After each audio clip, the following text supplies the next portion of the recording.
우리 새로 이전할 성전 위치 다 알고 계시죠? 가는 방법은 여러 가지가 있습니다. 수서역에서 걸어가는 방법이 있고요.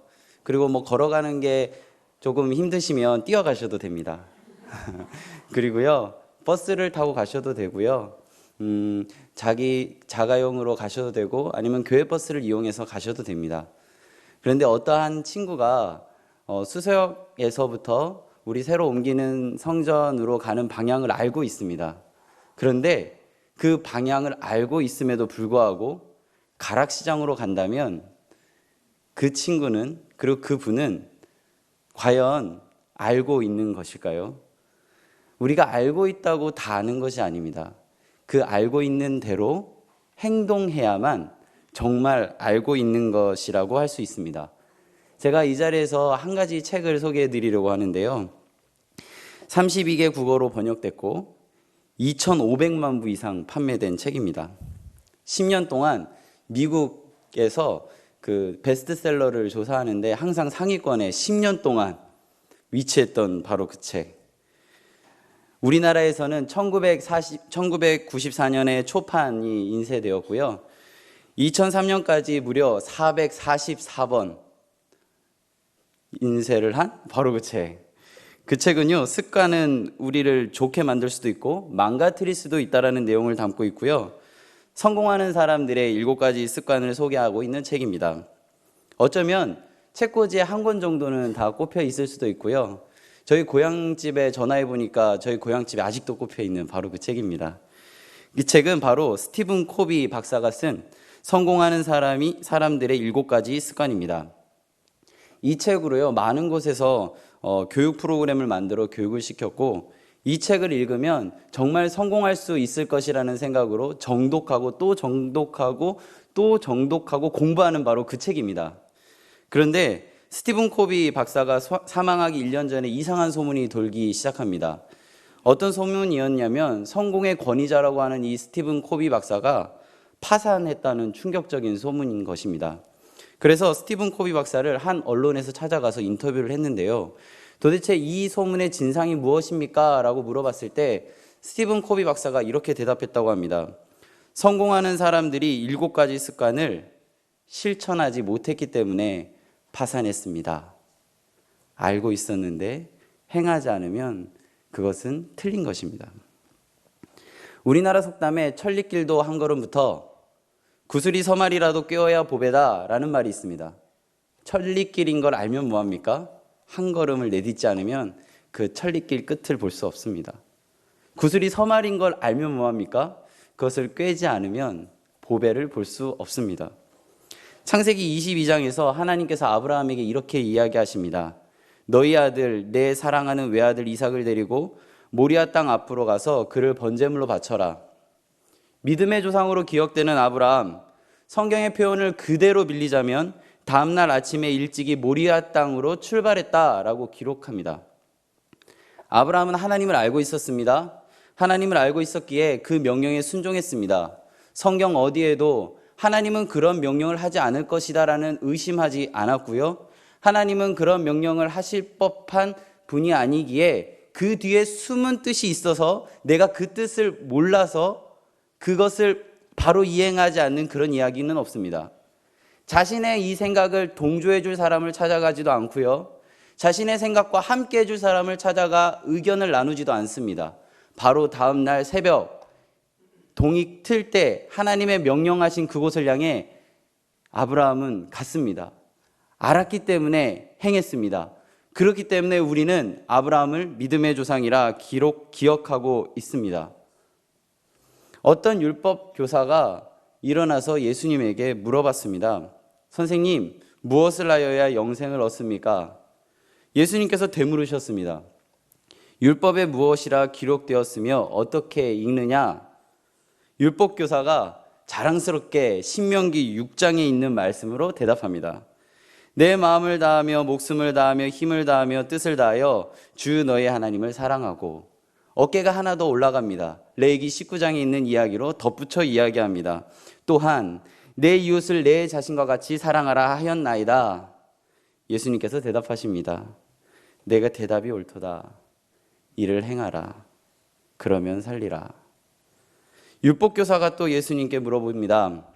그러면 제 이웃은 누구입니까? 우리가 잘 알고 있는 누가복음 10장에 강도 만난 그 사람의 이야기로 예수님은 그 이야기를 이어가시는데요. 강도 만나 버려진 그 사람, 제사장 보고 지나갑니다. 레위인 그것을 보고 피해 지나갑니다. 어떤 사마리아 사람 보고 불쌍히 여겨 치료해주고 주막에 가서 돌봐주었다라고 기록합니다. 이 이야기를 마치고 예수님 물어보십니다. 내 생각에 이 세 사람 중에 누가 강도 만난 자의 이웃이냐? 율법교사가 대답합니다. 자비를 베푼 사람입니다. 예수님께서 대답하셨습니다. 가서 너도 이와 같이 해라. 율법교사는 몰랐던 것이 아닙니다. 알고 있었습니다. 그런데 알고만 있고 그것을 어떻게 실천해야 할지 고민하지 않았습니다. 오늘 본문은 야고보서 2장 14절의 물음에 대한 대답입니다. 야고보서 2장 14절을 함께 읽도록 하겠습니다. 내 형제들아, 만일 사람이 믿음이 있노라 하고 행함이 없으면 무슨 유익이 있으리요? 그 믿음이 능히 자기를 구원하겠느냐?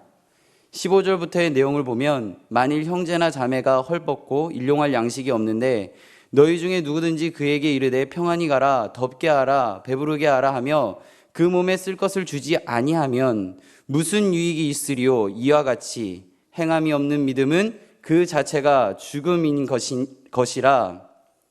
20절에서 행함이 없는 믿음을 갖고 있는 사람들을 어떻게 표현하냐면 허탄한 사람아 라고 표현하고 있습니다. 믿음이 없는 사람들을 하나님께서는 야고보 선지자를 통해서 이렇게 이야기하십니다. 허탄한 사람아. 마태복음 5장에서 예수님께서는 우리를 허탄한 사람이 아닌 세상의 빛과 소금으로 부르셨습니다. 그렇게만 얘기하면 우리는 어떻게 살아야 할지 모를 것이라고 예상하셨는지 하나님은 세상의 빛과 소금으로 어떻게 살아가야 되는지 구체적으로 기록하고 계시는데 그 중에 일부를 소개하면 오른쪽 뺨을 치는 자에게 왼뺨을 돌려대라 라고 이야기하십니다. 왼손잡이가 아닌 이상 오른쪽 뺨을 치려면 손등으로 쳐야 합니다. 손등으로 뺨을 맞았을 때 그 모욕감과 모멸감, 지금 우리 현 시대를 살아가는 사람에게도 감당하기 어려운 이야기인데 성경이 기록되어지던 당시에 손등으로 뺨을 맞는다는 것은 사람 취급하지 않는다라고 하는 것입니다. 그때 하나님께서는 그 손등으로 뺨을 맞는 그 사람에게 가서 붙들고 항변하며 왜 나를 쳤냐라고 이야기하는 것이 아니라 너가 나보다 잘나면 얼마나 잘났느냐라고 따져 묻는 것이 아니라 오히려 남은 왼쪽 뺨을 대라고 하십니다. 오리를 가자고 하는 사람에게는 심리를 가자고 하고 속옷을 달라고 하는 사람에게는 겉옷을 달라고 합니다. 사실 세상의 소금으로 살아가는 것, 세상의 빛으로 살아가는 것 정직하게 말해서 쉽지 않은 일입니다. 그리스도인으로 살아간다는 것, 교양 있고 뭔가 남들에게 의시될 수 있는 그러한 모습 아닙니다.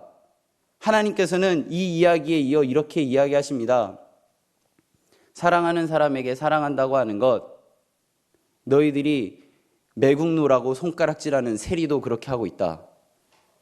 형제들에게만 무난하는 것, 너희들이 하대하고 사람 취급하지 않는 이방인도 지금 그렇게 하고 있다. 너희들은 세상의 빛이다. 너희들은 세상의 복음이다. 현 시대를 살아가고 있는 우리에게 말씀하십니다. 너희들은 세상의 빛이다. 너희들은 세상의 소금이다. 너희들은 그리스도인이다 라고 이야기하십니다. 이야기를 들은 우리는 이러한 생각을 하게 됩니다. 하나님, 오늘은 좀 힘든 것 같습니다. 하나님, 내일부터 하겠습니다. 제가 다 알고 있습니다. 제가 내일부터는 할 수 있을 것 같습니다. 아니요, 내년부터 하겠습니다. 1월 1일 새 마음으로 시작하겠습니다. 그런 생각을 갖고 계신 분들에게 제가 무디에 대한 이야기를 한번 소개해 보도록 하겠습니다. 무디라는 사람이 있었는데요. 그분은 미국에 엄청나게 많은 부흥을 이끌어 갔던 사람입니다. 이 무디라는 사람이 1971년 어느 날 시카고에서 사람들을 모아 많은 이야기를 나누었는데요. 그 이야기의 내용은 이런 내용이었습니다. 예수 그리스도를 어떻게 생각하십니까? 예수 그리스도에 대한 이야기를 끊임없이 풀어내다 보니 약속된 시간이 다 되었습니다. 무디가 마지막에 이렇게 이야기했습니다. 다음 주까지, 제가 다음 주에 이 자리에 올 것이니까 다음 주까지 저와 함께 나눈 이 이야기를 깊이 생각해보고 다음 주에 우리 한번 더 깊이 이야기를 나눠봅시다. 1971년 어느 날, 그날 다음 날은 어떤 날이었냐면요, 미국의 역사상 대재앙 중에 3위에 꼽히는 시카고 대화재의 그날이었습니다. 그 다음 주에 만나자고 했던 그 사람들, 다음 주에 무디 앞에 없었습니다. 그날 이야기하지 않았기에 그들은 그 다음 주에 하기로 했던 그 이야기를 듣지 못하고 무디와 만날 수 없는 그 곳에 가게 된 것입니다. 그 일이 있으므로 무디는 생각을 바꾸기 시작합니다. 모든 사역은 다음을 생각하지 않고 지금 당장 오늘이 마지막이라는 생각으로 대함이 하루하루 살아가야겠다. 우리에겐 마지막은 참 간절한 것입니다. 마지막이기에, 이 마지막을 내가 꼭 잡아야 하기에 그 간절함으로 더욱더 나아갈 수 있습니다. 그런데 우리에게는 너무나도 많은 것들이 있기에 그 많은 것 때문에 그 간절함이 점점 없어져 가는 것 같습니다. 1910년도에 우리 한국교회가 처음 시작되어지기 시작할 때 어떤 일이 있었냐면, 그 시대에 한국교회뿐만 아니라 한국이라는 사회가 그리 풍족하고 평화로운 시대는 아니었습니다.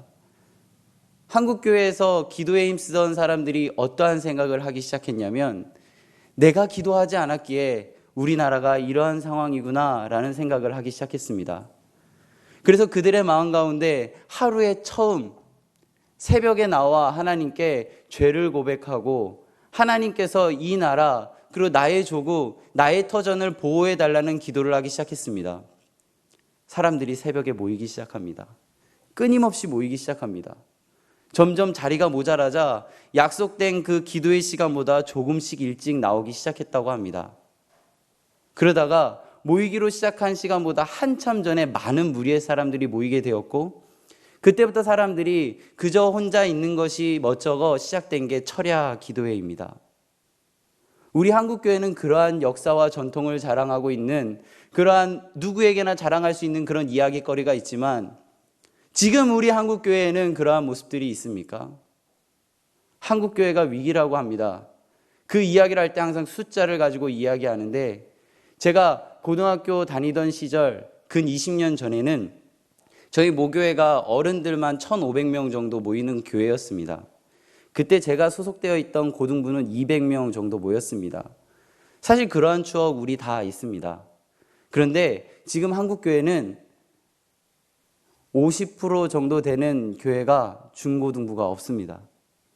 그리고 어른 성도의 5%의 학생들이 고등부에 온다면 그 교회 고등부는 꽤 많은 사람들이 모인다라고 평가받고 있습니다. 숫자가 줄어서 위기일까요? 저는 그것에 동의하지 않습니다. 사모함이 없기 때문에 위기입니다. 우리 안에 진정한 사모, 우리 안에 진정한 사모함이 우리 안에 있다면 위기가 아니라 호기입니다. 우리는 하나님께 나아갈 때 마지막이라는 것을 가지고 한 걸음 한 걸음 나아가야 합니다. 그런데 성경에서 수없이 말하는 그렇게 살아가는 방법, 그런 모습이 우리에게는 없습니다. 며칠 전에 저의 그 핸드폰을 가득 메운 사진이 하나가 있는데요. 슈퍼문입니다. 슈퍼문이라고 그래서 추석날 큰 달을 찍어서 저에게 많은 사람들이 보내줬습니다. 오늘 집에 가실 때요, 교회 마당에서 한번 달 한번 보고 돌아가셨으면 좋겠습니다.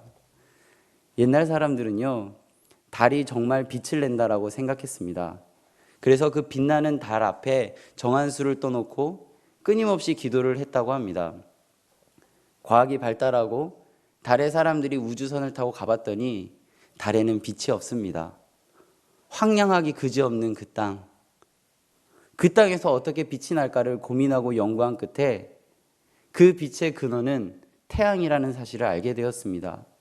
너무나도 강력한 태양이 황량하기 그지없는 달의 빛이여 우리들의 눈에는 너무나도 빛나 보였던 것입니다.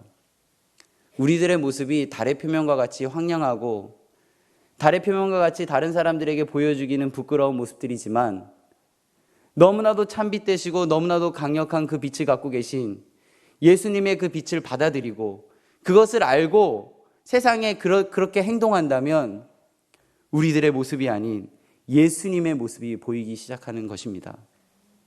성경은 행함 없는 사람들에게 이렇게 이야기합니다. 허탄한 사람.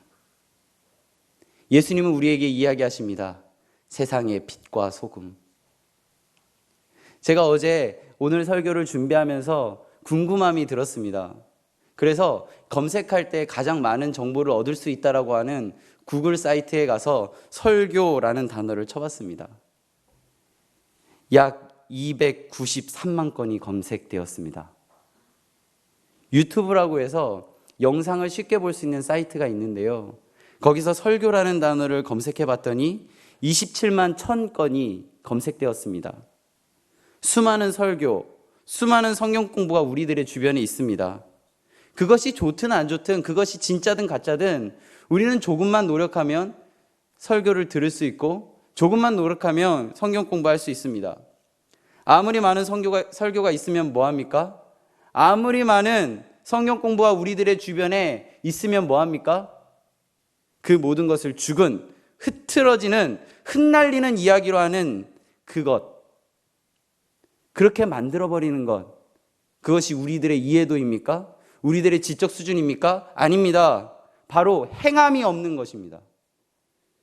연민의 정으로 나보다 경제적으로 어려운 사람을 도와주는 것? 아닙니다. 하나님께서 내 이웃을 내 몸과 같이 사랑하라 하셨기에 함께 하는 것입니다. 우리는 그렇게 알고 있기 때문에 그렇게 하는 것입니다. 윤리적으로 착함? 아닙니다. 말씀의 순종함에서 나오는 그러한 행함이 우리 안에 있어야 하는 것입니다. 하나님께서는 우리에게 반복해서 말씀하십니다. 너희는 그리스도인이다. 너희는 세상의 빛이다. 너희는 세상의 소금이다. 세상의 부패함을 다시 없애고 세상으로 깨끗하게 하는 순전함으로 인도하는 세상의 소금이고 세상의 어둠을 빛으로 바꾸는 그러한 빛이다 라고 끊임없이 이야기하고 있습니다. 모임 시간이 정해져서 모이는 것이 아니라, 조직이 구성되어서 우리가 모이는 것이 아니라, 기도의 능력을 알기에 우리가 모여야 하고 말씀의 능력을 알기에 우리가 모여야 하는 것입니다. 예배의 모임이 있기에 모이는 것이 아닙니다. 사모함이 있기 때문에 모이는 것입니다. 기도의 능력을 아는 것으로 끝나는 것은 죽은 것입니다. 말씀의 능력을 아는 것으로 끝나는 것은 죽은 것입니다. 기도의 능력을 알고 행하는 것이 살아있는 것입니다. 말씀의 능력을 알고 행하는 것이 살아있는 것입니다. 본문 24절을 함께 읽도록 하겠습니다. 이로보건대 사람이 행함으로 의롭다 하심을 받고 믿음으로만은 아니니라. 본문 26절을 함께 읽겠습니다. 영혼 없는 몸이 죽은 것 같이 행함이 없는 믿음은 죽은 것이니라. 고린도전서 1장 18절, 십자가의 도가 멸망하는 자들에게는 미련한 것이요 구원을 받는 우리에게는 하나님의 능력이라 했습니다. 성경에 기록된 많은 이야기들을 우리가 알고 그것을 행하는 모습을 볼 때 사람들은 미련하다고 할 수도 있습니다. 그렇지만 우리는 알고 있습니다. 그게 진짜라는 것. 우리는 알고 있습니다. 하늘 소망 알고 있습니다. 그게 진짜라는 것. 그래야 우리는 살 수 있다는 것.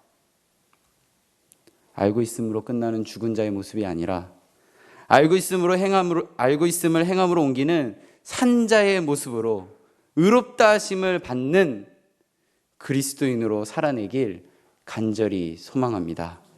함께 기도하시겠습니다. 알고 있는 것에 끝나버린 삶에서 벗어나 알고 있는 것을 행하는 삶으로 인도하여 주옵소서. 오늘 말씀을 기억하며 기도하며 나아가겠습니다.